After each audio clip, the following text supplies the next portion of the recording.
Sayyiduna Muhammad sallallahu alayhi wa sallam lu yàlla bind moom a ci gënal. benn minute nga am pour répondre 9 questions. Première question, lan moo la boole ak Serigne Moustapha Sy?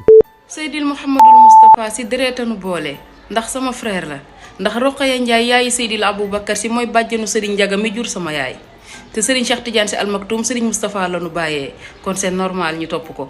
Deuxième question, vidéo yi nga mos a def yëpp ban moo la ci gën a marqué?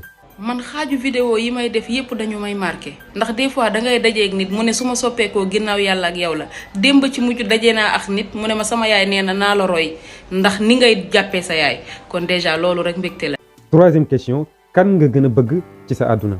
Sayyiduna Muhammad sallallahu alayhi wa sallam lu yàlla bind moom a ci gënal.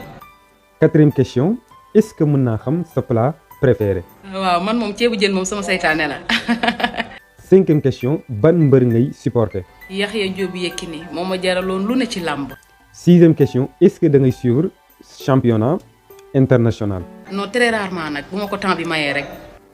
Septième question, ban club ngay supporter? man nag Messi rek laa bëgg moo tax fu mu nekk rek fa laa nekk.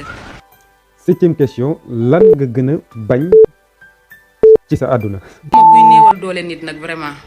Huitième question, boo doon tànn xarit ban façon nit ngay tànn? damay tànn ku mel ne sama yaay ci gor ci ngor ci dignité ci bëgg boppam.